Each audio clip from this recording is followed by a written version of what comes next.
all I'm trying to do is be like everybody else, but it doesn't work. It just doesn't ever work. But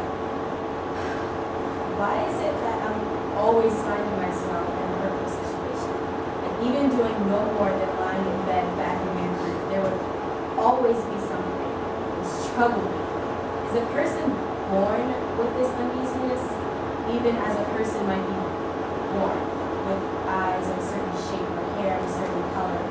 Ever since I can remember, I have felt uneasy, and I don't remember feeling anything else. We recognize some of this the last time we spoke.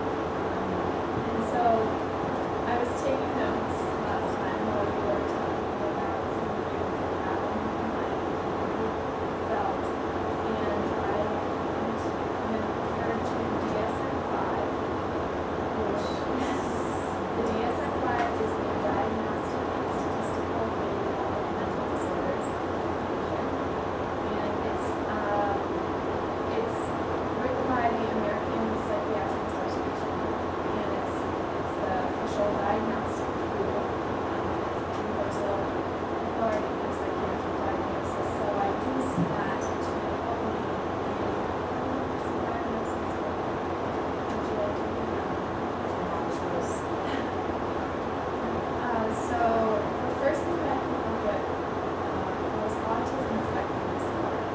And we're not autistic, but autism spectrum disorder has recently been classified as an umbrella disorder that covers many things.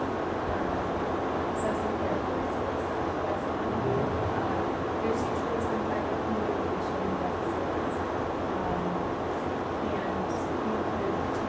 This can be shown when you respond to stimuli inappropriately, or when you misunderstand verbal or nonverbal interactions between people. You could also have difficulty forming friendships that are appropriate to your age. So another thing, it could be too dependent on routines in your life, and you're also probably, as I saw, highly sensitive to environmental changes, possibly excessively focused on inappropriate things.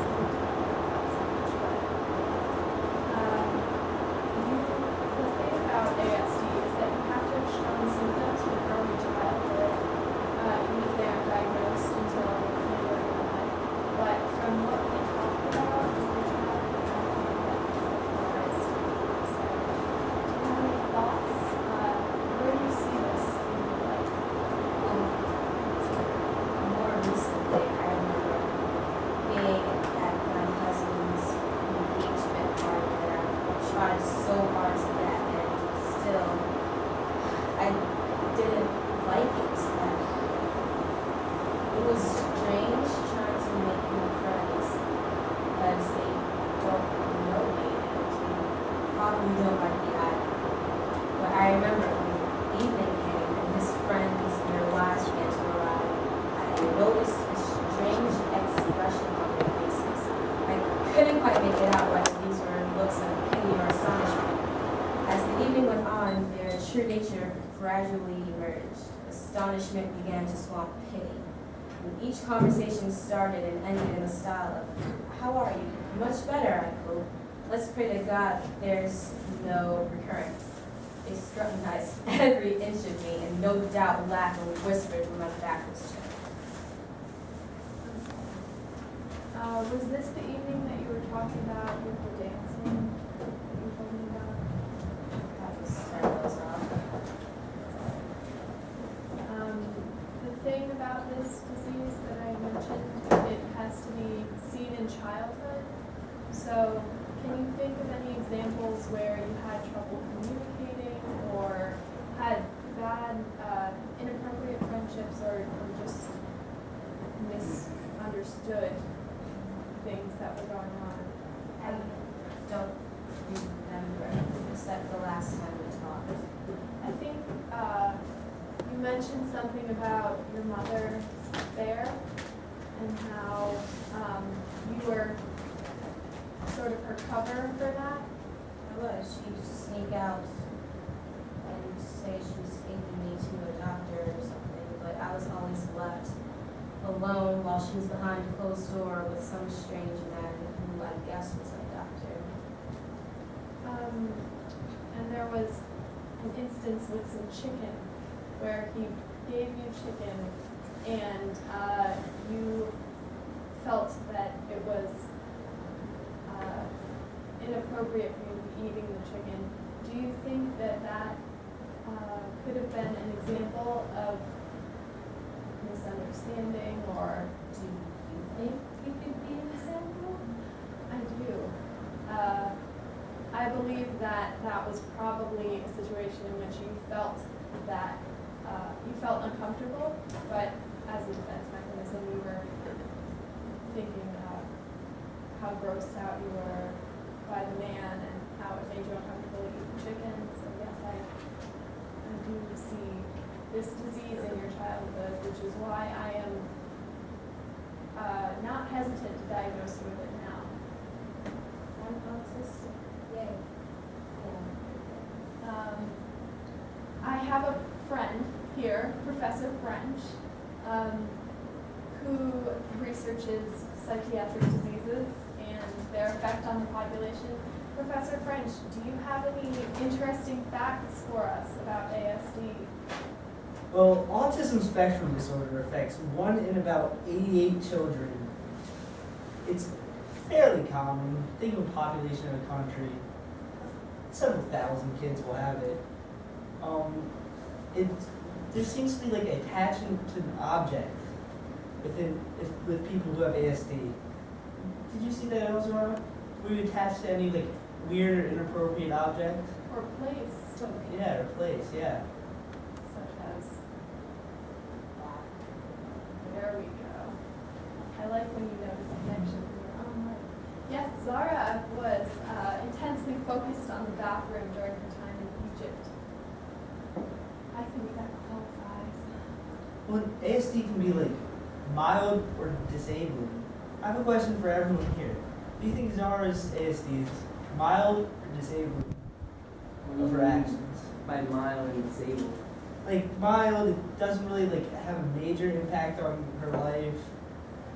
It's like there, but it doesn't affect everything that happens. Or disabling, that it impedes everything that happens to Zara. I think disabled Elaborate, please. because she constantly goes to the bathroom and she goes there like to her own world. Like she has to be there to be calm. She sees it as a place of herself. retreat, right? Yeah, so Yeah. like a treatment for her cause of mental issue of like how to escape the world. Yeah. Yes. How do you discern whether Zara has an actual mental illness from birth or whether like her actions were just a product of the oppressive society in which she lived? No. That's the problem. We don't know if she had any birth defects. But we assume that's a product of society because the way Zara was treated was very inhumane and oppressive. And that would probably result in several of the orders. We'll get into that. In a Yeah, little these bit. are just preliminary diagnoses. We're going to do some brain scans and tests, but these are just what I've discerned from our first meeting and what I have talked about with her and seen from her actions. So thank you for that question, but we will be psychiatrically scanning and testing her later to see if these are. You are welcome. So, anything else about ASD that you have for us?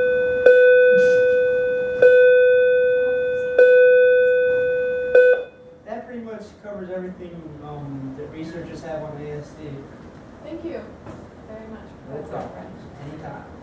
Okay, the next thing that I found that applied to you was post-traumatic stress disorder, which sounds scary and like something that only affects soldiers, but in fact it's quite common. PTSD usually occurs after a trigger or a triggering event, which could come in the form of exposure to death or threat of death, serious injury, or sexual abuse or molestation. You could have, to qualify as a trigger, you could have witnessed this event, directly experienced it, learned of it happening to a close family member or friend, or had repeated or high exposure to details of the event. This trigger often causes clinically significant distress or impairment of your interactions or other important areas of functioning. I'd like to talk about this, but I will move on to something quickly. We can back. There are 4 symptom clusters that are usually associated with PTSD. We have avoidance, which is characterized by upsetting memories, thoughts or feelings of the event. There's also re-experiencing, which shows up as spontaneous memories of the event, recurring dreams, and flashbacks, which I believe we talked about. There's negative cognitions and mood, which presents itself as distorted sense of blame of yourself or of other people, less interest in everyday activities, and possibly selective amnesia of certain aspects of the event. And there is arousal, which is characterized by sleep disturbance, hypervigilance, and aggressive, reckless, or self-destructive behavior. So going back to general PTSD, do you have any ideas about what possible trigger events could have been in your life? I remember thinking my mom was gonna die. Yes. My mom and my dad were arguing, and my dad started to abuse her. My mom was sprawled on the kitchen floor as my father, in his khaki suit, his leather belt in one hand, was beating her, and in the other hand he held the Quran as he demanded, "Swear! Swear! Show me!" She pressed her face against the floor tiles as he repeated like a drugged man, "Swear!" sometimes adding, "Prove it to me!" Seeing the blood covering her face, I tore at my hair and beat at my chest exactly as she would herself. I think that qualifies as a triggering event. Obviously, it is a cause of distress for you, even now. That definitely, yes. I kind of don't want to talk about it anymore. That's fine. Do you know which of the 4 symptom clusters, one or more, that has manifested in your life? To remind you, re-experiencing covers memories, dreams, flashbacks. Have you had flashbacks to this? Yeah. Did those normally occur when you were with your father or with another man? Both. I do remember my father. And we went someplace. His behavior sort of troubled me to like painful extremes. When we were in the movies, yeah, I couldn't somehow make it out or explain it. He put an arm around my shoulders. I believe you told me about the movies with Hashem, Yes, your uncle. yes. Sorry. It's perfectly. Yeah, him. Put his arm around my shoulders and he hugged me, so I was like breathless, incredulous, motionless as his hand squeezed my shoulder and shifted, drew away, losing track of the film on the screen. I was recollecting a certain event that you told me about. As far as flashbacks, I remember you were saying that when you found out that you were pregnant by your lover, the sniper, you were concerned about your father finding out, although at that time he was weak and old and couldn't have hit you if you tried. You were still thinking about how he would have killed you like he almost killed your mother. I think that qualifies, as well as PTSD syndrome. One thing that I was especially thinking about when I was reading this was the aggressive, reckless, or self-destructive behavior of arousal. Was sleep disturbance ever a problem for you? I believe you talked about some sleep difficulties during the war. At first you were Yeah, first I was Fine, very but- comfortable, and now I don't know. I guess the body starts wearing, I don't know. Yeah. Also, the behavior, aggressive, reckless, self-destructive, what you just told me about when your father was beating your mother definitely sounds like almost self-destructive, definitely aggressive, definitely reckless, as your father was beating your mother so much so that she was bleeding. She'd tear out your hair and almost jump out of the window. Definitely gives me a sense of reckless and self-endangering behavior. Do you agree? Do you think of threats? No. I just noticed that. I'd have to examine you a little more carefully in everyday life, but I don't find you a threat because you have not threatened other people. I haven't seen any such reckless behavior recently, so I was just seeing that as a symptom of PTSD. But do you agree? I think so. Any facts, Professor French? All right, so PTSD is the result of the overproduction of the fear protein stathmin.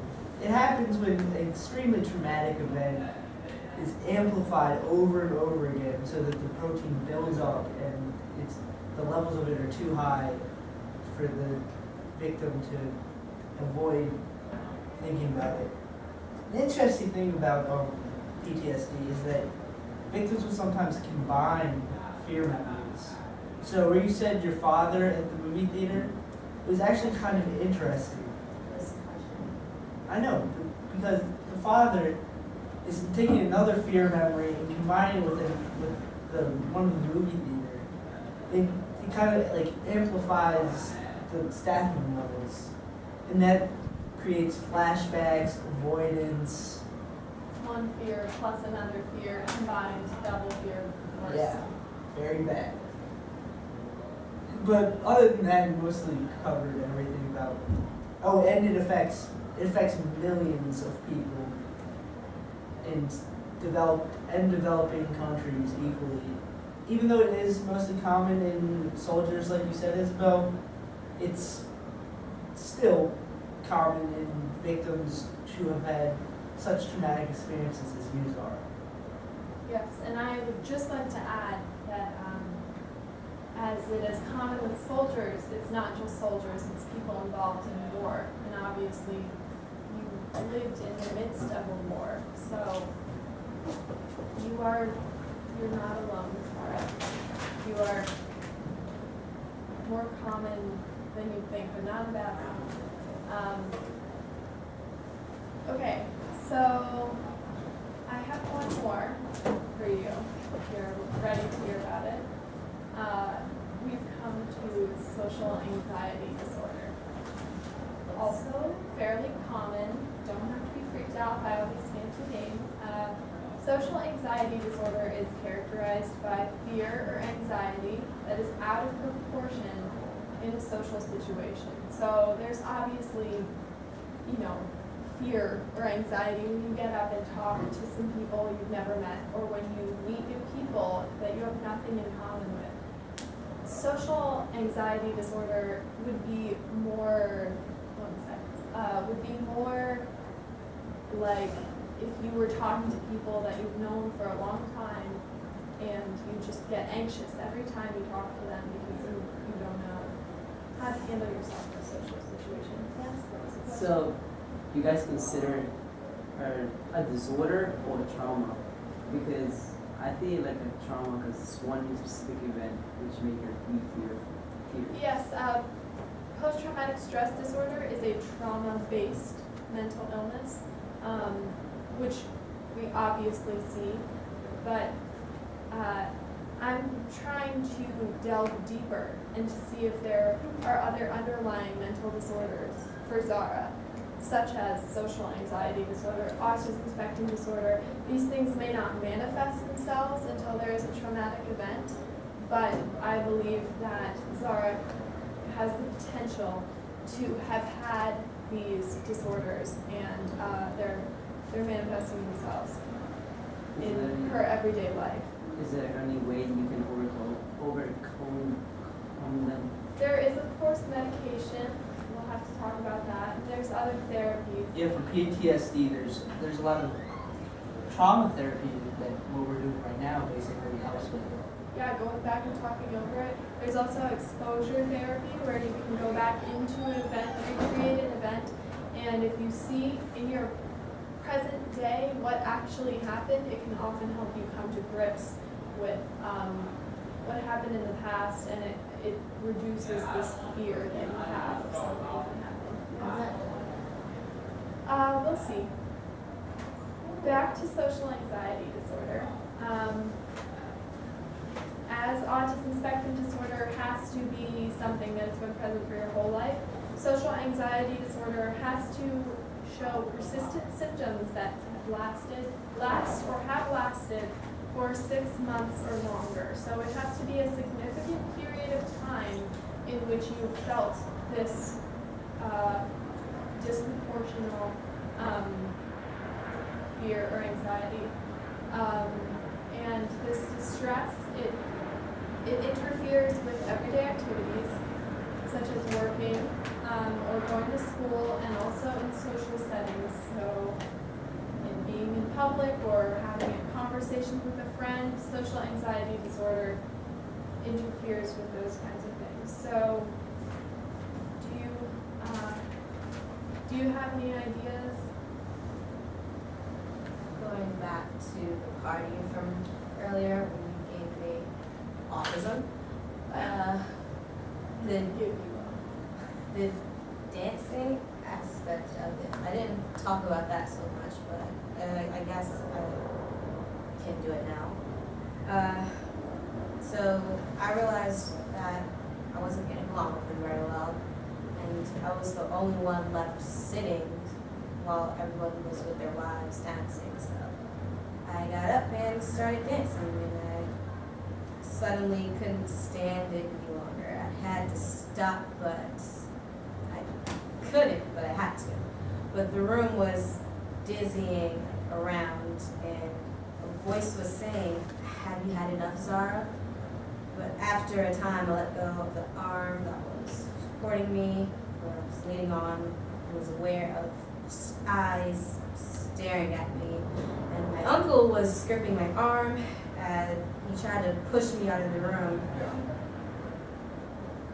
And he tried to push me out. The faces that were around me, the wives and husbands, they were criticizing me.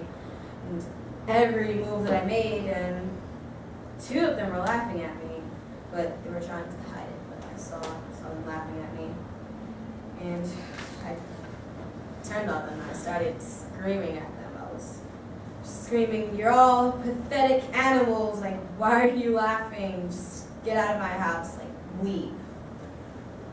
I'm sorry.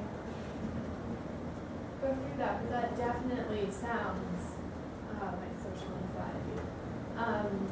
I was also recalling a memory from when you were in the hospital in Egypt, and your uncle's or husband's friend came with his girlfriend to give you flowers, and you kind of freaked out at them. Yeah, a little. You took the flowers and went a little crazy and tried to put them on the wall in a frame that didn't exist. This was obviously part of your recent hospitalization and electrotherapy, but I believe that there were some underlying parts that were influenced by your social anxiety disorder because it happened in a social setting. you were faced with people that you didn't know that well and that you didn't like and who you thought didn't like you, and you went a little crazy. That's perfectly normal. So yes, Professor Jack, Professor French. Like you said earlier, social anxiety is extremely common illness, defect, whatever you like to call it. It affects about 15 million adults in America alone. That's enough to fill a decent-sized city. It can last for a Very lifetime. anxious city. Yes. It can last for a lifetime or less if you have proper therapy and medication. But it's mostly when a normal reaction to the stress just gets excessive. The friend was there, I swear it was. Wasn't there, honey? It's okay. It's extremely common. You would just have electrocurrent therapy. It's common for people to have some problems after that. Yeah. So you did this to me. I didn't give you that therapy. I have a new therapist. He was not there either. It was your old therapist,